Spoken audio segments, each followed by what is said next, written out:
Hey guys, welcome back to channel. So ഇന്ന് നമ്മൾ കാണാൻ പോകുന്നത് 2025 റിലീസായിട്ടുള്ള എല്ലാ ഓൺലൈൻ മീഡിയാസിലും വളരെ ട്രെൻഡിങ് ആയിട്ടുള്ള വെൻ ലൈഫ് ഗീവ്സ് യു ടാങ്കറീൻസ് എന്ന ഒരു കൊറിയൻ ഡ്രാമയാണ്. ആൻഡ് ഈ ഒരു ഡ്രാമയിലെ കാസ്റ്റിനെ പറ്റി പറയുകയാണെങ്കിൽ തന്നെ നിങ്ങളിൽ പലരുടെയും ഓൾ ടൈം ഫേവറേറ്റ് ആയിട്ടുള്ള അയ്യുവും പാർക്ക് ബോഗമോ ആണ് ഇതിൽ മെയിൻ ക്യാരക്ടേഴ്സ് ആയിട്ട് വരുന്നത്. സോ അധികം ബോറടിപ്പിക്കാതെ നമുക്ക് നേരെ ഇതിന്റെ ഫസ്റ്റ് എപ്പിസോഡ് നോക്കിയാലോ. സോ നമ്മുടെ കഥ തുടങ്ങുമ്പോൾ തന്നെ ഒരു പാലിയേറ്റീവ് കെയറിൽ ഒരുപാട് അമ്മൂമ്മമാരെല്ലാം ഇരുത്തിയിട്ട് ഇപ്പോൾ അവരുടെ മനസ്സിലേക്ക് വരുന്ന ചിന്തകളെല്ലാം ഒരു പേപ്പറിൽ എഴുതാനോ വരയ്ക്കാനോ അവിടെ ഉണ്ടായിരുന്ന സ്റ്റാഫ്സ് ആവശ്യപ്പെടുമ്പോൾ അതിലുണ്ടായിരുന്ന ഏസൺ എന്ന് പറയുന്ന ഒരു മുത്തശ്ശി മാത്രം ആദ്യം ഇതൊന്നും തന്നെ വരയ്ക്കാതെ പിന്നീട് ഒരു ബ്ലൂ ക്രയോൺ എടുത്ത് പേപ്പറിലാകെ കോറി വരയ്ക്കുന്നുണ്ട്. അവിടെ നിന്ന് അങ്ങനെ പിന്നീട് നമ്മൾ കാണിക്കുന്നത് ഈ ഏസൺ എന്ന് പറഞ്ഞ മുത്തശ്ശിയുടെ പാസ്റ്റും അവരുടെ ഫ്ലാഷ് ബാക്കും ആണ്. അന്ന് ഏസൺ കുട്ടിയായിരുന്ന സമയത്ത് കടലിനെതിരെ നിന്നിട്ട് തന്റെ അമ്മോട് വേഗം തന്നെ കരയിലേക്ക് കയറാനായിട്ട് പറയാണ്. കാരണം ഏസന്റെ അമ്മ ഈ കടലിന്റെ ഒക്കെ അടിക്ക് മുങ്ങിപ്പോയിട്ട് മീനിനെ തപ്പി കണ്ടുപിടിച്ച് കൊണ്ടുവരുന്ന ഒരു ജോലിയായിരുന്നു ചെയ്തുകൊണ്ടിരുന്നത്. ഹേനിയോ എന്നാണ് സാധാരണ നമ്മൾ അവരെ വിളിക്കുക. ഇത് 1960കളിലൊക്കെ നടക്കുന്ന ഒരു സ്റ്റോറി ആയതുകൊണ്ട് അന്നത്തെ കൊറിയയിൽ ഉണ്ടായിരുന്ന ഈ ജെജു ഐലൻഡിലെ സ്ത്രീകളിൽ മിക്കവരും ഈ ഒരു ഹേനിയോ എന്ന് പറയുന്ന ജോലി തന്നെയാണ് ചെയ്തുകൊണ്ടിരുന്നത്. അങ്ങനെ ഏസൻ വന്നിട്ട് ഇപ്പൊ അവളുടെ അമ്മേനെ വിളിച്ചിട്ട് കുറെ പ്രാവശ്യം കരയിലേക്ക് കയറാനായിട്ട് പറയുന്നുണ്ടെങ്കിലും അമ്മയുടെ ഒപ്പം ഉണ്ടായിരുന്ന എല്ലാവരും കരയിൽ കയറിയിട്ടും ഇപ്പോഴും ഏസന്റെ അമ്മ മാത്രം അവിടെ എബലോൺ എന്ന് പറയുന്ന ഒരു പെർട്ടിക്കുലർ ടൈപ്പ് ഓഫ് ഫിഷിനെ കണ്ടുപിടിക്കാനായിട്ട് വീണ്ടും വീണ്ടും കടലിന്റെ അടിയിലേക്ക് ഡൈവ് ചെയ്തുകൊണ്ടിരിക്കുകയാണ്. കാരണം എന്താന്ന് വെച്ചാൽ ഈ എബലോൺ എന്ന് പറയുന്ന ആ ഒരു ജീവിയുടെ മീറ്റ് ഇത്തിരി എക്സ്പെൻസീവ് ആയതുകൊണ്ട് അത് ഇവര് കണ്ടുപിടിച്ചിട്ട് മാർക്കറ്റിൽ കൊടുക്കുകയാണെങ്കിൽ ഇവർക്ക് നല്ല രീതിയിൽ പൈസ ഉണ്ടാക്കാനായിട്ട് പറ്റും. അങ്ങനെ ആ ഒരു പൈസ കിട്ടാൻ വേണ്ടിയിട്ടാണ് ഇപ്പൊ അവളുടെ അമ്മ ഇങ്ങനെ കഷ്ടപ്പെട്ടുകൊണ്ടിരിക്കുന്നത്. അവളുടെ അമ്മയാകട്ടെ ഏസനെ പോലും നേരെ വേണമെന്ന് നോക്കാതെ വീണ്ടും ഈ എബലോണിന്റെ പുറകിൽ നടക്കുമ്പോൾ ഏസന് അത് ചെറുതായിട്ട് ഹേർട്ട് ആകുന്നുണ്ട്. പക്ഷെ എന്തൊക്കെ പറഞ്ഞാലും ഏസൻ ഒറ്റയ്ക്കായിരുന്നില്ല. കാരണം അവളുടെ ഒപ്പം എപ്പോഴും അവളുടെ ഒരു ഫ്രണ്ടും അവളോട് ചെറുതായിട്ട് ഇഷ്ടമുള്ള ഗ്വൻസിക്ക് കൂടെ ഉണ്ടായിരുന്നു. പക്ഷേ ഈ ഗ്വൻസിക്ക് എന്ന് പറയുന്നത് അവിടെ ഉണ്ടായിരുന്ന ഒരു മത്സ്യ വ്യാപാരിയുടെ മകനായിരുന്നു. അതുകൊണ്ട് തന്നെ ഏസൻ അവനെ കല്യാണം കഴിക്കുകയാണെങ്കിൽ നിനക്ക് ഇത്ര കഷ്ടപ്പെട്ട് ജീവിക്കേണ്ടി വരില്ല എന്നൊക്കെ അവളുടെ അമ്മയുടെ ഒപ്പം ഉണ്ടായിരുന്ന ബാക്കി ഹേനിയോസ് ഒക്കെ കൂടി പറയുമ്പോൾ അത് കേട്ട് ദേഷ്യം വന്ന് ഗ്വൻസിക്കിനോട് വഴക്കിട്ട് ഏസൻ മാറിപ്പോയിട്ട് ഇരിക്കുന്നുണ്ട്. ഇതേ സമയത്ത് തന്നെ ഏസന്റെ അമ്മ അവിടേക്ക് വന്നിട്ട് അവൾ കടലിൽ നിന്ന് എടുത്തതൊക്കെ ഇപ്പൊ തരം തിരിച്ചു വെക്കുന്നതിന്റെ ഇടയിൽ അവരുടെ ഒപ്പം മുമ്പുണ്ടായിരുന്ന ഒരു ഹേനിയോക്ക് വയ്യെന്നും അവൾക്ക് വേണ്ടിയിട്ട് കുറച്ച് ബലൂൺസും മാറ്റി വെക്കാനായിട്ട് ബാക്കി ഹേനിയോസ് ആവശ്യപ്പെടുമ്പോൾ തനിക്ക് ബാക്കിയുള്ളവരെ ഇങ്ങനെ ഫീഡ് ചെയ്യേണ്ട കാര്യമില്ലെന്നും എനിക്കിപ്പോ ഫീഡ് ചെയ്യാനായിട്ട് 3 പിള്ളേര് എന്റെ വീട്ടിലുണ്ടെന്നും ഏസന്റെ അമ്മ പറയുന്നുണ്ട്. ഇത് കേൾക്കുന്ന അവളുടെ അമ്മയുടെ ഫ്രണ്ടിൽ ഒരാള് നീ 2 കല്യാണം കഴിച്ചിട്ടും ഒരു കാര്യം ഉണ്ടായില്ലല്ലോ എന്നും നിന്റെ രണ്ടാമത്തെ ഭർത്താവ് ഇപ്പോ സ്വയം പണിയൊന്നും എടുക്കാതെ നിന്നെ ഡിപ്പെൻഡ് ചെയ്തല്ലേ ജീവിക്കുന്നേന്നൊക്കെ പറയുമ്പോൾ അത് കേട്ട് ദേഷ്യം വന്ന് വേഗം തന്നെ ഏസനെ കൂട്ടിയിട്ട് അവള് നേരെ വീട്ടിലേക്ക് പോകുന്നുണ്ട്. അങ്ങനെ വീട്ടിലെത്തിയതിനു ശേഷം ഏസൻ ആകട്ടെ അമ്മയ്ക്ക് എപ്പോഴും എബലോൺസിനെ പറ്റിയിട്ടുള്ള ഒരു ചിന്ത മാത്രമേ ഉള്ളൂ എന്നും തന്റെ മകളെ എഴുതിയ ഒരു പോയം പോലും അമ്മ വായിച്ചു നോക്കിയില്ലല്ലോ എന്നും അതിനെനിക്ക് സെക്കൻഡ് പ്രൈസ് കിട്ടിയെന്നൊക്കെ അവൾ പറയുമ്പോൾ അവളുടെ അമ്മയാകട്ടെ ഇതൊന്നും മൈൻഡ് ചെയ്യാണ്ട് അവളോട് വേഗം തന്നെ അവളുടെ ഗ്രാൻഡ് മദറിന്റെ വീട്ടിലേക്ക് പോവാൻ പറയാണ്. കാരണം എന്താന്ന് വെച്ചാൽ നമ്മുടെ ഏസൻ ഇപ്പൊ കറന്റ്ലി ജീവിക്കുന്നത് അവളുടെ അമ്മയുടെ ഒപ്പം അല്ല. തന്റെ ആദ്യത്തെ ഭർത്താവ് മരിച്ചതിന് ശേഷം അമ്മ വീണ്ടും വേറൊരു കല്യാണം കഴിച്ചിട്ട് ആ കല്യാണത്തിൽ അമ്മയ്ക്ക് 2 മക്കളും ഉണ്ടായിരുന്നു. അങ്ങനെ ആ ഒരു സ്റ്റെപ്പ് ഫാദറും 2 മക്കളും അമ്മയാണ് ഇപ്പൊ ഈ ഒരു വീട്ടിൽ താമസിച്ചുകൊണ്ടിരിക്കുന്നത്. ഇതേ സമയത്ത് ഏസനെ ആകട്ടെ അവളുടെ മരിച്ചു പോയിട്ടുള്ള അച്ഛന്റെ വീട്ടിലായിരുന്നു നിർത്തിയിട്ടുണ്ടായിരുന്നത്. അങ്ങനെ ഏസന്റെ അമ്മ ഇപ്പൊ അവളോട് ആ ഒരു വീട്ടിലേക്ക് പോകാൻ ആവശ്യപ്പെടുമ്പോൾ അവിടെ ഉള്ളവരൊന്നും തന്നോട് നല്ല രീതിയിലല്ല പെരുമാറുന്നതെന്നും അവരെല്ലാരും മീൻ കഴിക്കുമ്പോൾ അവൾക്ക് മാത്രം മീനൊന്നും കൊടുക്കാറില്ലെന്നൊക്കെ പറഞ്ഞ് മര്യാദയ്ക്ക് ഫുഡ് പോലും തരില്ലെന്ന് പറഞ്ഞ് അവൾ അവിടെ കരഞ്ഞുകൊണ്ടിരിക്കുന്നുണ്ടെങ്കിലും അവളുടെ അമ്മ ഇപ്പൊ അവളെ തള്ളി മാറ്റി ഒരു വീട്ടിലേക്ക് പറഞ്ഞയക്കാനായിട്ട് നോക്കുന്നുണ്ട്. ഒരു അമ്മയെ സംബന്ധിച്ച് ദിവസത്തിന്റെ അറ്റെത്തിക്കാനായിട്ട് ഒരുപാട് കഷ്ടപ്പെടുന്ന ഒരു സ്ത്രീയായിരുന്നു. അങ്ങനെ അവരിയ്ക്കുമ്പോഴാണ് അവിടേക്ക് ഏസന്റെ സ്റ്റെപ്പ് ഫാദർ വന്നതും അയാളെ കണ്ടപ്പോൾ അവൾ അവിടെ നിന്ന് പോകുന്നുണ്ട്. അങ്ങനെ ഇപ്പോ അവളുടെ മുത്തശ്ശിയുടെ വീട്ടില് അവള് നേരത്തെ പറഞ്ഞതുപോലെ തന്നെ ഒരു വീട്ടിലെ എല്ലാ പണിയും അവരിപ്പോ ഏസനെ കൊണ്ടാണ് എടുപ്പിക്കുന്നത്. മാത്രമല്ല അവർ മീൻ വാങ്ങിക്കുന്ന സമയത്ത് പോലും അവളെ ഒഴിവാക്കിക്കൊണ്ടാണ് വാങ്ങിച്ചുകൊണ്ടിരുന്നത്. അവിടുത്തെ ഈ മത്സ്യവ്യാപാരിയുടെ മകനായിട്ടുള്ള ഗ്വൻസിക്കാണ് ഇവരുടെ വീട്ടിലേക്ക് സ്ഥിരമായിട്ട് മീനൊക്കെ കൊണ്ടുവന്ന് കൊടുക്കാറുള്ളത്. അവനാകട്ടെ ഈ കാര്യങ്ങളൊക്കെ നന്നായിട്ട് അറിയുന്നോണ്ട് തന്നെ ഇന്ന് വന്നപ്പോൾ ഒരെണ്ണം ഫ്രീ ആണെന്ന് പറഞ്ഞു അതെങ്കിലും അവർ ഏസന് കൊടുക്കട്ടെ എന്ന് വേണ്ട ഒരു ഉദ്ദേശത്തില് അവനങ്ങനെ ടോട്ടൽ 6 മീന് അവർക്ക് കൊടുക്കുന്നുണ്ട്. അങ്ങനെ അവർ നിൽക്കുന്ന അതേ സമയത്താണ് ഏസന്റെ അമ്മ ഇപ്പൊ അങ്ങോട്ടേക്ക് വന്നിട്ട് അവിടുത്തെ മുത്തശ്ശിയോടും ഏസന്റെ അങ്കിളുടെ അടുത്തും വന്നിട്ട് ആ ഒരു അങ്കിളുടെ അടുത്ത് ഇത് നിന്റെ സ്വന്തം ചേട്ടന്റെ മകളാണെന്നും അല്ലാതെ നിങ്ങൾക്ക് ഇവിടെ പണി എടുപ്പിക്കാനായിട്ട് ഞാൻ കൊണ്ടു നിർത്തിയ സർവന്റ് അല്ലെന്നും പറഞ്ഞ് അവിടെ ഒരു സീൻ ഉണ്ടാക്കിയിട്ട് നേരെ അവളുടെ മകളെയും വിളിച്ചിട്ട് അവിടെ നിന്ന് അവരുടെ വീട്ടിലേക്ക് വരുന്നുണ്ട്. പോകുന്ന വഴിയിലാണ് ഏസൻ ഈസൺ ഈ കാര്യങ്ങളൊക്കെ പറഞ്ഞ് അവരുടെ വീട്ടിൽ നിന്ന് ഇറങ്ങിയ സമയത്ത് അവൾക്ക് സെക്കൻഡ് പ്രൈസ് കിട്ടിയെന്ന് പറഞ്ഞ് എഴുതിയിട്ടുണ്ടായിരുന്ന ആ ഒരു കവിത ഈസന്റെ അമ്മ എടുത്ത് വായിച്ചു നോക്കിയത് നമ്മളെ കാണിക്കുന്നത്. അതിൽ അവളുടെ അമ്മയെ പറ്റിയിട്ട് തന്നെയായിരുന്നു എഴുതിയിട്ടുണ്ടായിരുന്നത്. തന്റെ അമ്മയ്ക്ക് തന്നെക്കാളും കൂടുതൽ ഇഷ്ടം എബലോൺസിനോടാണെന്നും, കാരണം അവരൊരു ദിവസമെങ്കിലും അമ്മയ്ക്ക് 100 രൂപയെങ്കിലും കൊടുക്കുമെന്നും, ഞാൻ വലുതായി കഴിഞ്ഞാൽ അമ്മയ്ക്ക് എല്ലാ ദിവസവും 100 രൂപ വെച്ച് കൊടുക്കുമെന്നും, അങ്ങനെ ആവുമ്പോൾ അമ്മയ്ക്ക് കടലിൽ പോയിട്ട് നീന്തി കഷ്ടപ്പെടേണ്ട കാര്യമില്ലെന്നും, കുറച്ചേരെങ്കിലും അമ്മയോടൊപ്പം ഇരുന്ന് സംസാരിക്കാനായിട്ട് എനിക്ക് പറ്റുമെന്നൊക്കെ വളരെ ഇമോഷണൽ ആയിട്ട് ഒരു മകളുടെ വിഷമം വളരെ പെർഫെക്റ്റ് ആയിട്ട് തന്നെ അവൾ ആ ഒരു കവിതയിൽ എഴുതിയിട്ടുണ്ടായിരുന്നു. അങ്ങനെ അതെല്ലാം വായിച്ച് തന്റെ മകളോട് അവൾ ചെയ്യുന്നത് ശരിയല്ലെന്ന് ഈസന്റെ അമ്മയ്ക്ക് തന്നെ തോന്നുമ്പോഴാണ് ഒരു രാത്രി തന്നെ അവൾ വന്ന് ഈസനെ വിളിച്ചുകൊണ്ട് പോകുന്നത്. അന്ന് രാത്രി ഈസന്റെ അമ്മ അവളുടെ രണ്ടാമത്തെ ഭർത്താവിന്റെ അടുത്ത് ഈസനോട് നന്നായിട്ട് പെരുമാറണമെന്നും തന്റെ മക്കളിൽ വെച്ച് തന്നോട് ഏറ്റവും കൂടുതൽ സ്നേഹവും കെയറിംഗും ഒക്കെ ഉള്ളത് ഈസനാണെന്നും പറയുന്നുണ്ട്. അങ്ങനെ കുറച്ച് ദിവസങ്ങൾക്കൊക്കെ ശേഷം വൻസിക്കും ഈസന്റെ വീട്ടിലുള്ള സമയത്ത് ഈസൻ പഠിക്കാൻ പോകുന്ന ആ ഒരു സ്കൂളിൽ വോട്ടെടുത്ത സമയത്ത് തനിക്ക് 37 വോട്ടുണ്ടായിട്ട് താനായിരുന്നു പ്രസിഡന്റ് ആവേണ്ടിയിരുന്നതെന്നും, പക്ഷെ അവരുടെ ക്ലാസ് ടീച്ചർ ആകട്ടെ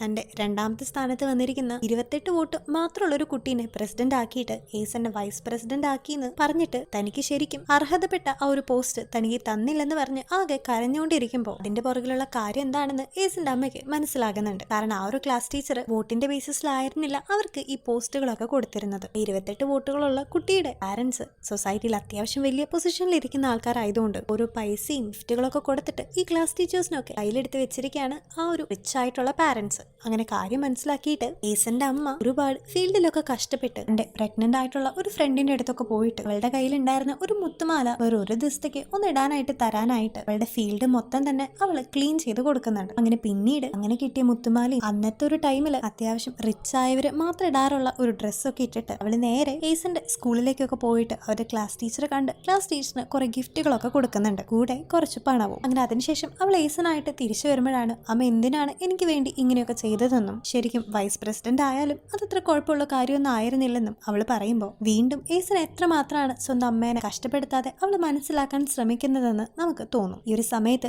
നീ ഒരിക്കലും പൈസ ഇല്ലാത്ത ഒരു വീട്ടിൽ നിന്നാണ് വരുന്നതെന്ന് ആരും അറിയരുതെന്നും, ആ ഒരു പൈസ ഇല്ലെന്ന് പറയുന്ന കാരണം കൊണ്ട് മാത്രം ആൾക്കാർ നിന്നെ ജഡ്ജ് ചെയ്ത് നിനക്ക് ഒട്ടും റെസ്പെക്ട് തരാതെ ഇരിക്കാതിരിക്കാൻ വേണ്ടിയിട്ടാണ് ഞാൻ ഈ ഒരു ഡ്രസ്സൊക്കെ ഇട്ടിട്ട് നിന്റെ സ്കൂളിലേക്ക് വന്നതെന്ന് ഇപ്പൊ ഈസന്റെ അമ്മ അവൾക്ക് പറഞ്ഞു കൊടുക്കുന്നുണ്ട്. ഈ കേൾക്കുന്ന ഈസൻ ആകട്ടെ ഞാൻ എങ്ങനെയെങ്കിലും വലുതായി കഴിഞ്ഞാൽ എല്ലാ ദിവസവും ജോലിക്ക് പോയിട്ട് ഒരു ദിവസം അമ്മയ്ക്ക് 100 രൂപ തന്ന് പിന്നെ അമ്മ ജോലിക്കൊന്നും പോകണ്ടെന്നും നമുക്ക് എപ്പോഴും ഒരുമിച്ചിരിക്കാന്നൊക്കെ പറയുമ്പോൾ ഇന്ന് വൈകുന്നേരം അവളുടെ അമ്മ നേരെ തന്നെ വീട്ടിലേക്ക് ചെന്നിട്ട് അവൾ ഒളിപ്പിച്ചു വെച്ചിട്ടുണ്ടായിരുന്ന സിഗരറ്റുകളെല്ലാം ഇപ്പൊ എടുത്ത് കത്തിച്ചിട്ട് അവളുടെ രണ്ടാമത്തെ ഭർത്താവിന്റെ അടുത്ത് ഈസൻ ഇങ്ങനെയൊക്കെ പറഞ്ഞു എന്നും അവള് വലുതായി നല്ല ജോലി കിട്ടുമ്പോൾ ഇതൊക്കെ കാണാനായിട്ട് ഞാൻ ജീവനോടെ ഇരിക്കണമെന്നും അതുകൊണ്ട് തന്നെ ഞാൻ സ്മോക്കിംഗ് ഒക്കെ നിർത്തിയെന്നും ഇപ്പോൾ പറയുന്നുണ്ട്. മാത്രമല്ല തങ്ങൾക്ക് നല്ലൊരു ആയുസ് തരണേന്നും ഇപ്പോൾ അവള് ദൈവത്തോട് പ്രാർത്ഥിക്കുന്നുണ്ട്. പക്ഷെ വിധി എന്ന് പറയട്ടെ കുറച്ച് നാളുകൾക്ക് ശേഷം ഈസന്റെ അമ്മയ്ക്ക് ആകെ വയ്യാതെ ആകുന്നുണ്ട്. പക്ഷെ എന്നിട്ടും അവള് കടലിലേക്ക് പോകുന്നത് നിർത്തില്ലെന്ന് പറഞ്ഞ് വീണ്ടും പോവാനായിട്ട് ഒരുങ്ങുമ്പോൾ അവളുടെ ഫ്രണ്ട്സ് എല്ലാരും വന്നിട്ട് ഇപ്പൊ നിനക്ക് വയ്യെന്നും എന്റെ 3 മക്കളുടെ കാര്യം ആലോചിച്ച് നീ പേടിക്കണ്ടെന്നും അവരുടെ ചെലവൊക്കെ ഞങ്ങൾ നോക്കാന്ന് പറയുന്നുണ്ടെങ്കിലും അഭിമാനിയായിട്ടുള്ള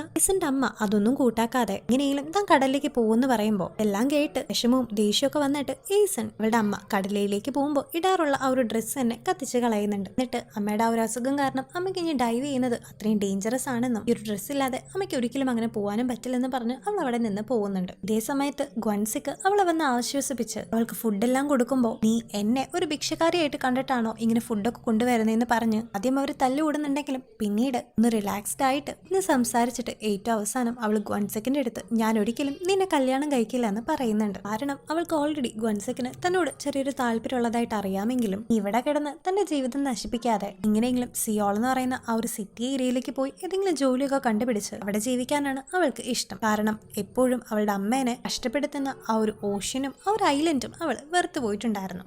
അങ്ങനെ അന്ന് രാത്രി അവളുടെ അമ്മ ഉറക്കത്തിന്ന് അവളെ വിളിച്ചുണർത്തിയിട്ട് ആ എബലോൺ എന്ന് പറയുന്ന ആ ഒരു ഫുഡൊക്കെ അവൾക്ക് മാത്രമായിട്ട് ഇപ്പൊ വായിലൊക്കെ വെച്ച് കൊടുക്കുന്നുണ്ട്. പക്ഷെ ഞാൻ അധികം വൈകാതെ മരിച്ചു പോകുന്നു മനസ്സിലാക്കിയിട്ടായിരിക്കാം തനിക്ക് എന്തെങ്കിലും പറ്റിക്കഴിഞ്ഞാൽ പിന്നെ നീ ഈ ഒരു വീട്ടിൽ നിൽക്കരുതെന്നും എങ്ങനെയെങ്കിലും അവളുടെ കൈയും കാലം പിടിച്ചിട്ടായാലും നിന്റെ മുത്തശ്ശിയുടെ ആ ഒരു വീട്ടിൽ പോയിട്ട് നിൽക്കാനാണ് ഇപ്പൊ അവളുടെ അമ്മ അവളോട് പറയുന്നത്. ഇത് കേട്ട് എന്തോ പന്തികേടായിട്ട് അവൾക്ക് തോന്നുന്നുണ്ടെങ്കിലും പിന്നീട് ഇതുവരെ അവൾക്ക് കിട്ടാത്ത പോലെ അവളുടെ അമ്മ അവളെ മടിയിലെടുത്തി താരായിട്ടൊക്കെ പാടി ഉറക്കുന്നുണ്ട്. അങ്ങനെ പിറ്റേ ദിവസം തന്നെ വളരെ സങ്കടകരമായിട്ടുള്ള ആ ഒരു വാർത്ത എത്തുന്നുണ്ട്. അതെ, ഏസന്റെ അമ്മ മരിച്ചു പോയിട്ടുണ്ടായിരുന്നു. ഈ ഒരു സമയത്താകട്ടെ ഏസൻ ആകെ കരഞ്ഞ് തളർന്നു നിൽക്കുന്ന സമയത്തും അവളെ ആശ്വസിപ്പിച്ച് അവളുടെ ഒപ്പം എപ്പോഴും ഗ്വൻസിക്ക് മാത്രമേ കൂടെ ഉണ്ടായിരുന്നുള്ളൂ. ആ വിഷമത്തിലും അവൻ മാത്രമാണ് അവൾക്ക് ഫുഡൊക്കെ കൊണ്ടുവന്ന് കൊടുത്ത് അവളെ ആശ്വസിപ്പിച്ചുകൊണ്ടിരുന്നത്. ഈ ഒരു സിറ്റുവേഷനിൽ മാത്രമല്ല കേട്ടോ, നമ്മുടെ ഏസന്റെ ചെറുപ്പം മുതലേ തന്നെ അവളുടെ ഒപ്പം എപ്പോഴും ജനുവനായിട്ട് നിന്നത് ഗ്വൻസിക്ക് മാത്രമായിരുന്നു. അങ്ങനെ പിന്നീട് അവളുടെ അമ്മ മരിക്കുന്നതിന് മുമ്പ് പറഞ്ഞ പോലെ തന്നെ അവൾ അവളുടെ അമ്മാമ്മയുടെ വീട്ടിലേക്ക് പോകാനായിട്ട് നിൽക്കുന്ന സമയത്ത് അവളുടെ അച്ഛനാകട്ടെ അവൾക്ക് താഴെയുള്ള അനിയത്തിയും അനിയനോ കുഞ്ഞു കുട്ടികളാണെന്നും ഇനിയിപ്പോൾ നിങ്ങളെ നോക്കേണ്ടതുകൊണ്ട് അവളുടെ അച്ഛന് കടലിലൊക്കെ പോയിട്ട് പണിയെടുക്കേണ്ട കാരണം കൊണ്ട് ഇവരെ നോക്കാനായിട്ട് ആരുമില്ലെന്ന് പറഞ്ഞ് കുറച്ച് നാളുകൾ അവളോട് നിൽക്കാൻ പറയുമ്പോൾ അവരോടുള്ള ആ ഒരു സ്നേഹം കൊണ്ട് അവൾ അതിന് സമ്മതിക്കുന്നുണ്ട്. പക്ഷെ വീണ്ടും വീണ്ടും അവളുടെ സ്റ്റെപ്പ് ഫാദർ ഇതൊരു എക്സ്ക്യൂസ് ആയിട്ട് എടുത്തിട്ട്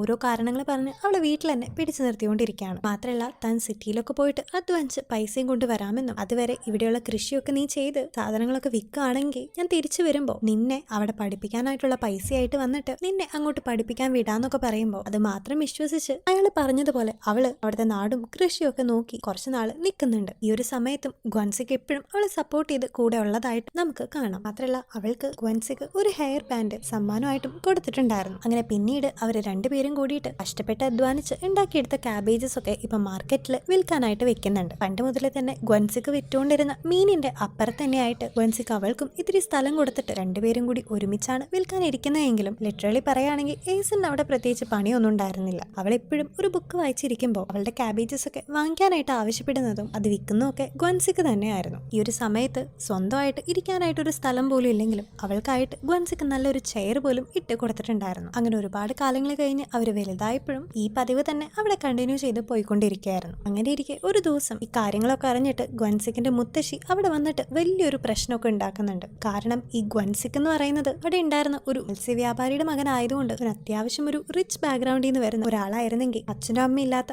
ആരോരും ഇല്ലാത്ത ഒരു ബാക്ക്ഗ്രൗണ്ടിൽ നിന്ന് വരുന്ന ഒരു കുട്ടിയായിരുന്നു ഏസ്. അങ്ങനെ ഒരു ബാക്ക്ഗ്രൗണ്ടിൽ വരുന്ന ഏസനും തന്റെ കൊച്ചുമകനും ഒരുമിച്ച് നടക്കുന്നത് എല്ലാവരും കണ്ട് ഓരോ റൂമേഴ്സ് ഒക്കെ സ്പ്രെഡ് ചെയ്യുന്ന പറഞ്ഞിട്ട് അവളുടെ മുത്തശ്ശി വന്ന് അവള് വിൽക്കാൻ വെച്ചിട്ടുണ്ടായിരുന്ന ക്യാബേജസ് എല്ലാം എടുത്ത് ദൂരെ കളഞ്ഞ് അവൻ നമ്മുടെ ഏസിനെ അവിടെ നിന്ന് ഓടിപ്പിക്കുന്ന ഒരു സീനോട് കൂടിയിട്ട് ഇന്നത്തെ എപ്പിസോഡ് ഇവിടെ എൻഡ് ചെയ്യാണ്. ഈ ഒരു കഥ നടക്കുന്നത് 1960s ആയതുകൊണ്ട് തന്നെ ആ ഒരു കാലഘട്ടത്തിലെ ആൾക്കാരുടെ ചിന്താഗതിയും ആറ്റിറ്റ്യൂഡും ഒക്കെയാണ് ഈ ഓരോ ക്യാരക്ടേഴ്സിലൂടെയും നമുക്ക് പോർട്രേറ്റ് ആകുന്നത്. സോ എനിവേ ഇനി ഇവർക്കിടയിൽ എന്തൊക്കെയാണ് ഉണ്ടാവാൻ പോകുന്നത്?